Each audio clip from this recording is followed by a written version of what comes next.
I would say the first and most important and critical mistake that sellers make, and I've made this mistake as well, just not knowing, is not vetting your suppliers.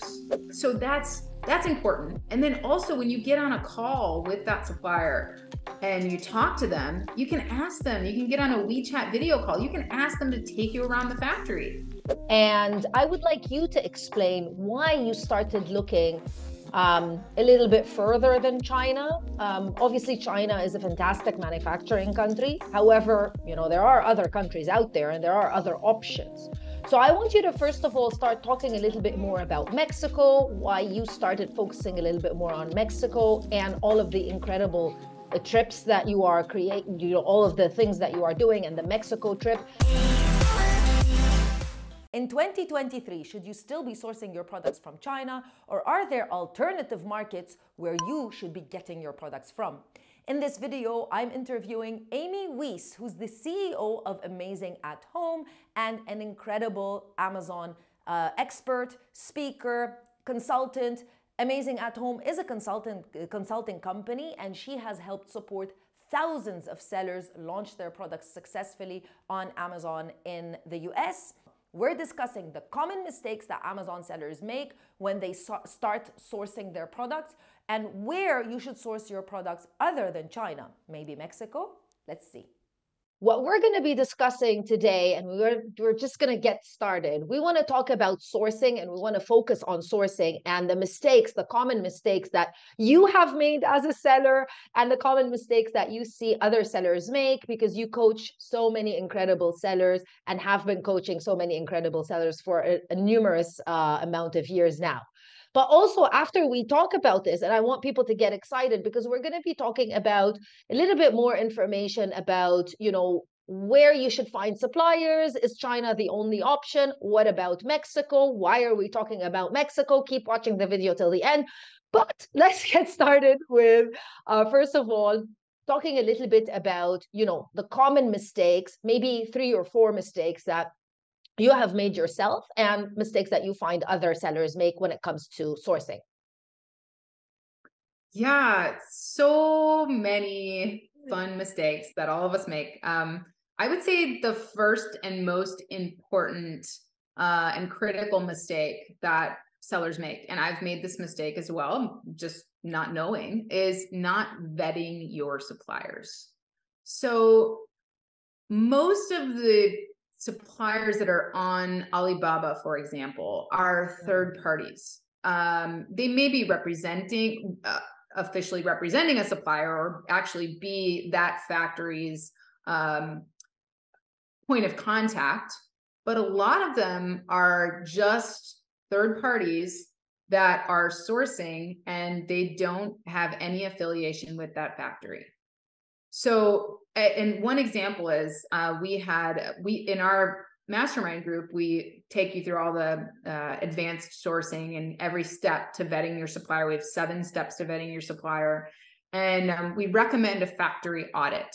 So the factory audit is the last step to vetting your supplier. But what a factory audit is an independent company will come in, like an inspection company, right? And they'll come in and they'll verify that that supplier has the certifications that they say that they have, that they're at the actual location that they say on their website, all of that kind of stuff, right? Basically that they are who they say they are. They go in, they check their staff out, they look at, all of their certifications, their business licenses, their location, all of that. And it's about $300 to do a factory audit. It's very affordable.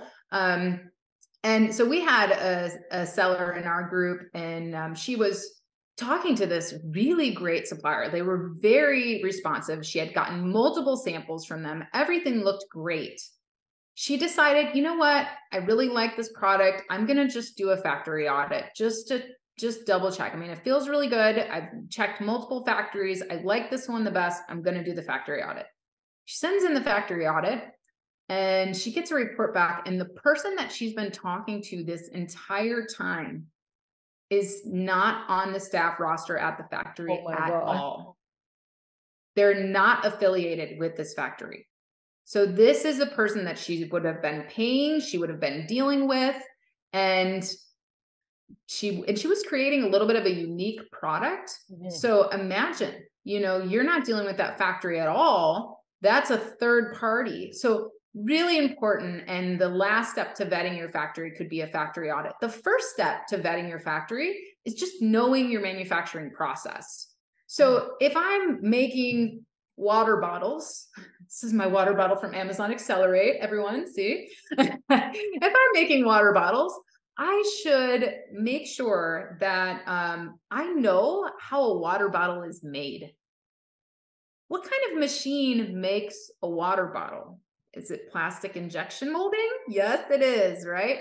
So if I'm looking for a factory to make my own version of a water bottle, I should know what a plastic injection molding machine looks like.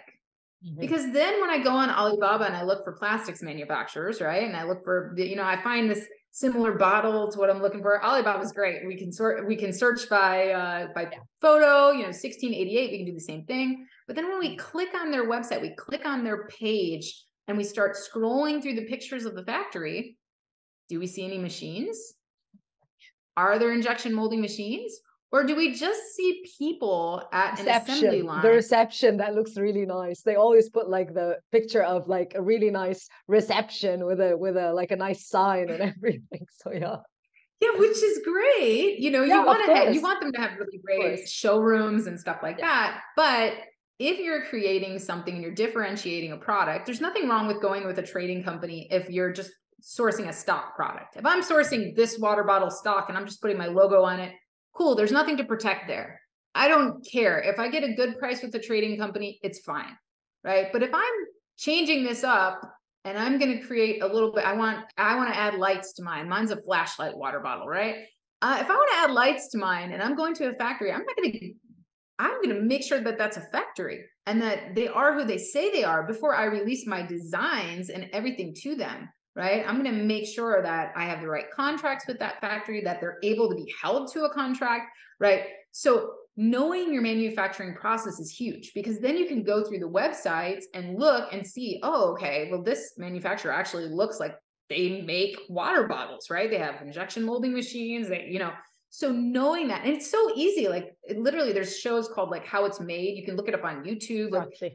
You can Google how anything is made and you'll learn so much. So that's important. And then also when you get on a call with that supplier and you talk to them, you can ask them, you can get on a WeChat video call. You can ask them to take you around the factory.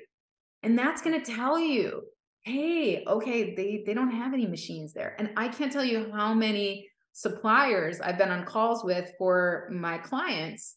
And, I sometimes get on calls with my client suppliers and we'll go around the factory on a WeChat video call and it'll just be assembly lines and they won't have any machines at all. And, if we're at a cut and sew factory and there's no sewing machines, that's not a factory that you can have a contract with. And so if you're making something unique, and differentiation is very important today.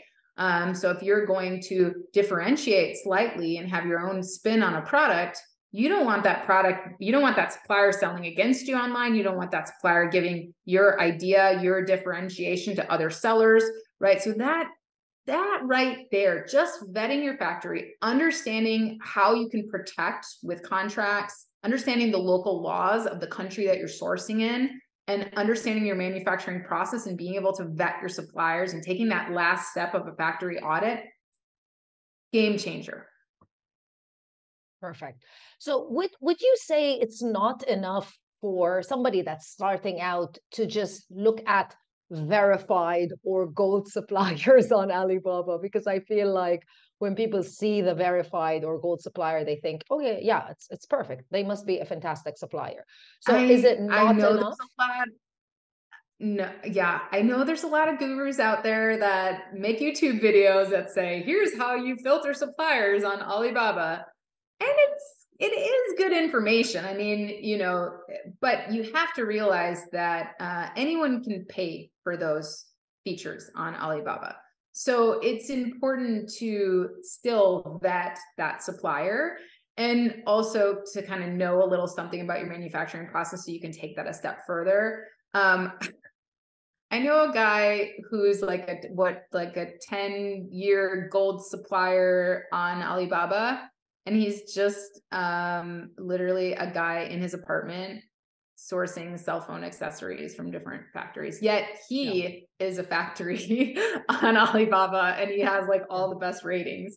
So I mean, it's probably fine to source from someone like that if you're getting great pricing and you're just sourcing a common product that you're not changing up at all. Exactly. I mean, if you guys are just getting started and you're like, hey, Amy, I'm going to white label this bottle. I'm going to put my logo on it. It's not going to be Amazon Accelerates anymore. It's going to be the Amy bottle. Okay, fine. Put your little print on there, put it on the market. Cool. But if you're going to do something with it, take the extra time. And even if I'm going to white label this product, I still want to take the time to actually vet that supplier, because how many times have you seen people have sent money and they've gotten back a product that they didn't even order, or they hired a shipping company that said that they would ship their goods DDP and then they never arrived. I saw some guy posted about that the other day. He's like, it's been 3 months. My goods are not here. I can't track them. There's no tracking number. I thought that I was ordering from a legit shipping provider, and here I am, thousands of dollars gone, and I have no product. So it's just very important to make sure that you're taking that extra step to vet your service providers, your suppliers, because in the end, even if I'm just ordering 1,000 of these and I'm just putting my logo on them, if I'm ordering them from somebody who's not legit and I lose my thousands of dollars, that could be someone's livelihood. So just take that extra step, and that way you know for sure that that you're doing good business. And in any business that you have, you should be writing things down, taking that extra step, and making sure that you're being accountable, and it'll pay off in the long run. It takes a little longer in the beginning, and sometimes it can feel kind of scary, especially if it's your first time importing something. We've all been there. It's okay, but just take that extra time to try to learn a little bit more on your own, and then, just ask questions. Perfect.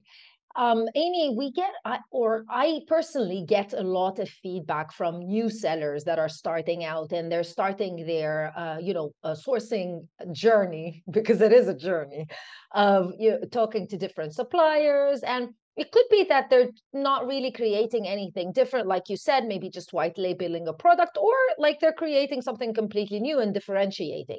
But I get a lot of feedback from people saying, well, I find suppliers that are giving me the product for $2, and some suppliers are giving me the product for $15. And so many other prices in between. So what would be the reason behind that? And would you suggest obviously we'd love to go with the cheapest supplier, but why is that? And what should somebody do in order to figure out which one of these suppliers is the best, and how to further negotiate if you want to work with a supplier that's not really providing you the best price? That is such a great question, Crystal, because the second big mistake that I see sellers make is they pay too much for a product. And by the time they get to me and they go, Amy, I'm making some sales, or I'm not making any sales at all because I picked the wrong product, or, I'm making some sales, but I'm not making any money. And I don't know, I can't even afford PPC, and in most cases, it's because they did not source a product at a low enough price to give them room for profitability. And so, a lot of people, if they're just blindly sourcing on Alibaba and they're just reaching out to a supplier and just saying, hey, how much is this? I do sourcing trips all over the world. I take people to China, I take people to Mexico. I teach them how to negotiate, teach them how to talk to suppliers, teach them how to source, right? And the biggest thing that I noticed, the biggest thing is knowing your manufacturing process, knowing, how much you need to pay for this product in order for it to be profitable, right? So that you can have a real conversation with a supplier. The other thing is, you need to remember that sales people, the price on Alibaba is never the price. That is never the price. Now you could take that price, and I'm sure some third party guy in his apartment sourcing stuff where he would be happy to take that price from you, right? But and you're going to get a super high price if you contact a supplier and you appear like you don't know what you're doing. Mhm. If you just come to a supplier and you go, how much is this? It's not the way you source, right? This is a partnership, right? It's important that you don't come across as somebody who's going to make one order and be a pain in the butt the whole time making that order because you don't know what you're doing, right? And that supplier, what they're going to do is they're going to give you the highest price that they can do because they figure they're only going to get that money out of you once. Those are the suppliers that charge extra for a sample. I don't pay for samples because I know how to talk to suppliers. I know how to build relationships. But a lot of suppliers will charge exorbitant amounts for a sample because they realize they probably will never get an order from this seller. They may only get one order from that seller. And so they don't want to waste the time and the money, And so the most important thing to realize is that it's a business partnership, and it's a dance, it's a negotiation, right?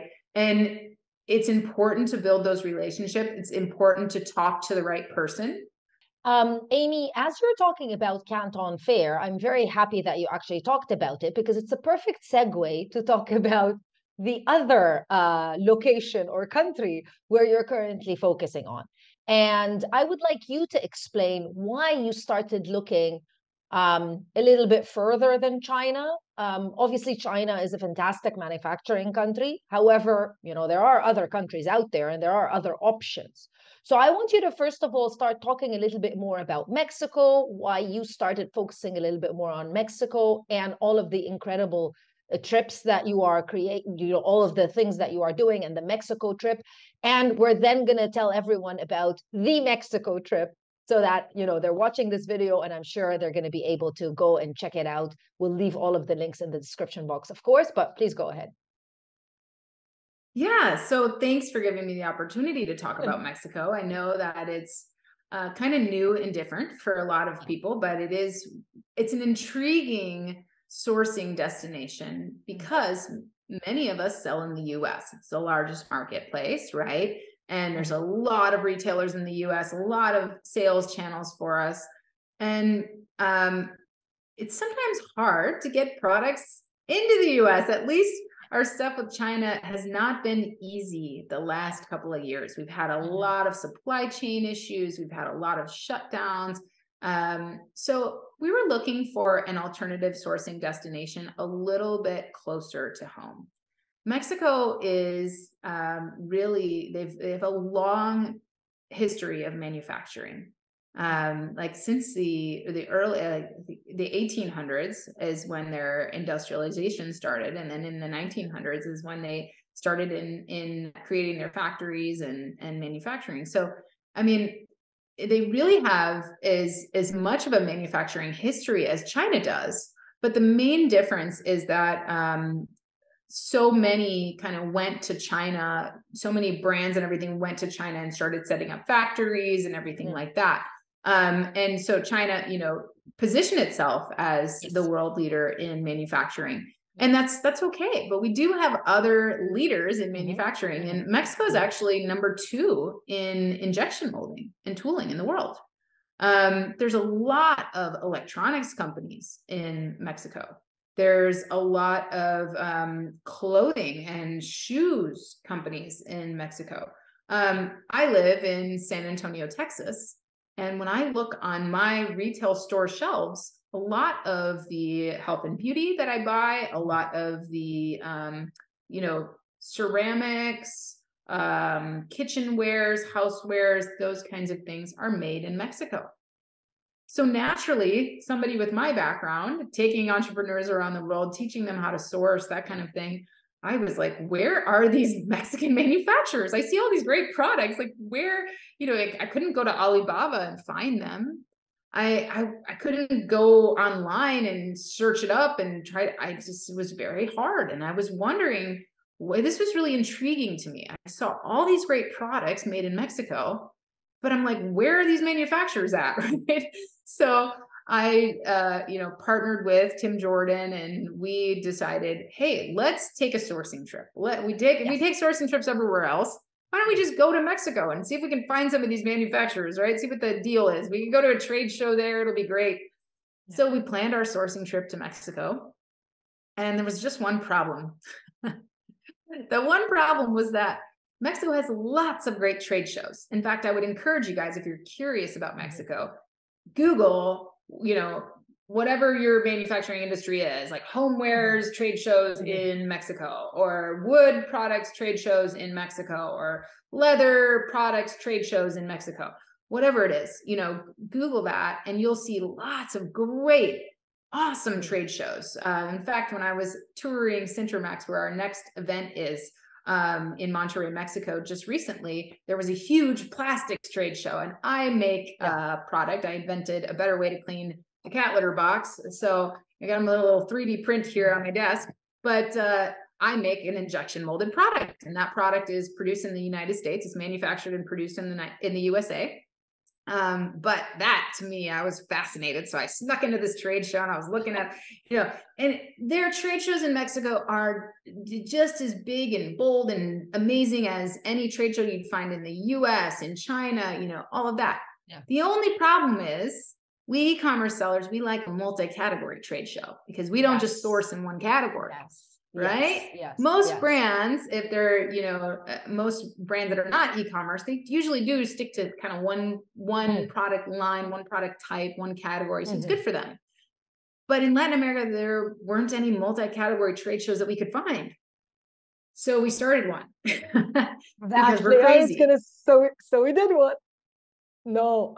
So we started one. Yes. So yeah, we started our own multi-category trade show, and our first one was in June of 2022. And our next one is in February 15th and 16th of 2023. And so it's coming up here in a month or so. And then, of course, alongside of that, we also have our sourcing trip. So that's our Mexico trip. And what is a sourcing trip? I mean, people might wonder, like, what is that, and why might you want to go on a sourcing trip?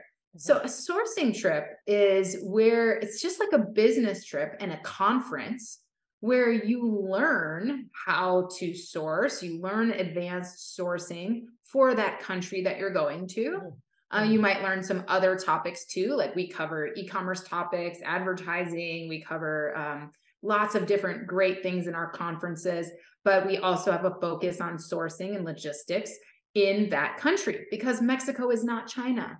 And China is not Mexico, and China is not India. So wherever you're sourcing from, you should become the expert at sourcing from that country. Because when you understand how the culture and business practices and things like that work in that country, you have connections there, you have a network there and connections, everything changes for your business, everything.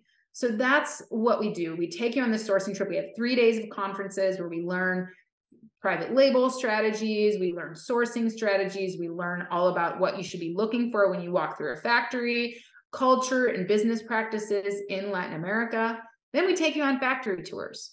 So we actually take you to a couple of factories, walk you through the factories, teach you what should you be looking for when you walk through a factory.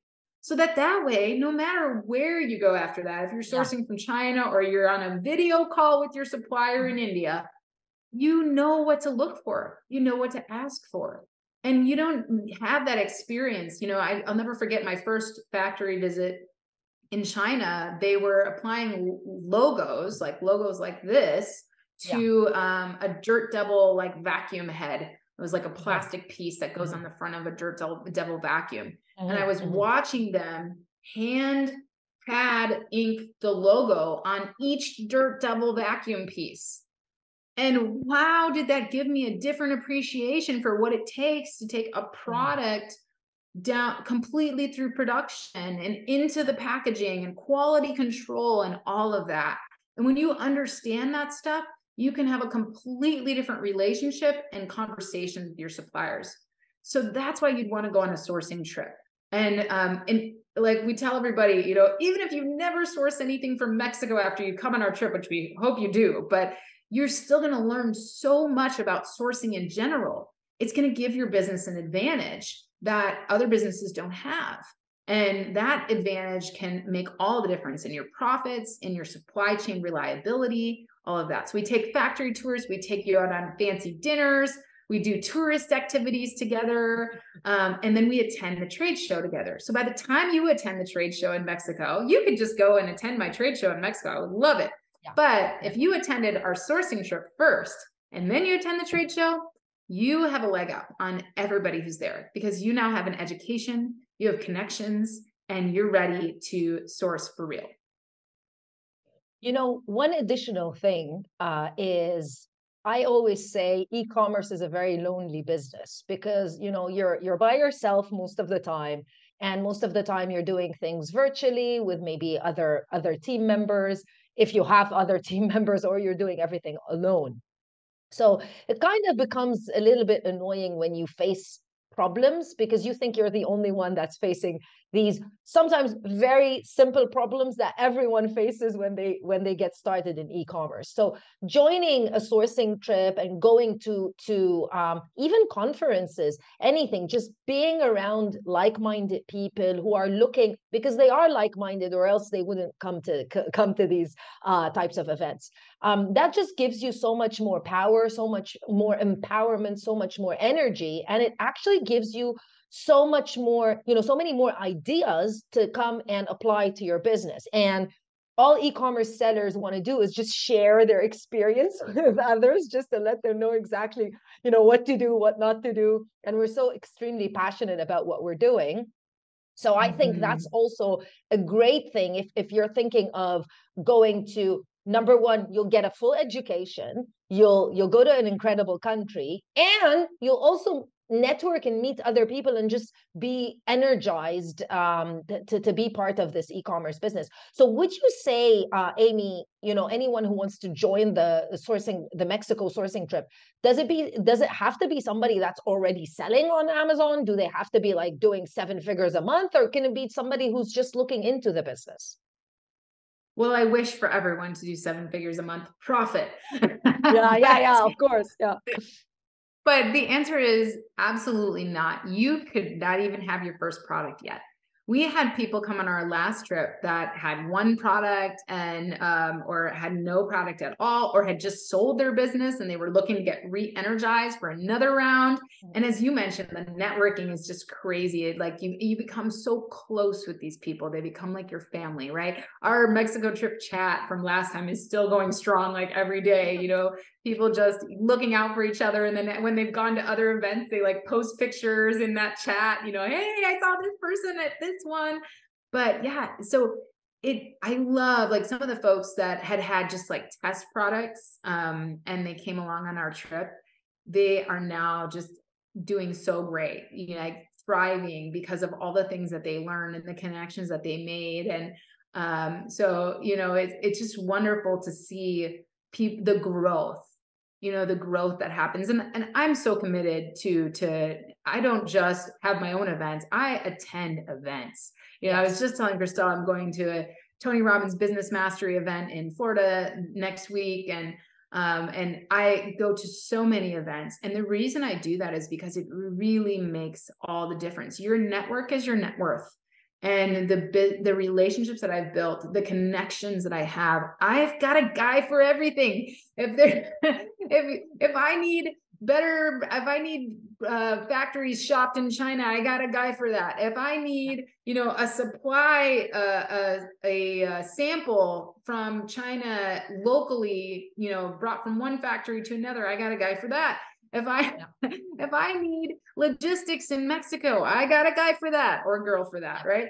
But it's so wonderful. And then if I don't have that, now I have a network that I can reach out to and go, hey, Mexico family, everybody who was on the trip, I can put in my little chat, hey, does anybody know about this? Does anybody know about, hey, who's that lawyer guy that we talked to? You know, so it's just, it changes your business. And it, like you said, it doesn't make you feel so alone when you have this family. And I love that I can go anywhere in the world and I can meet other sellers. It's like the best family. I spent so much time in the United States military, and you would think that that would be like my closest friends, but I have made even stronger bonds in e-commerce than I even did in the military.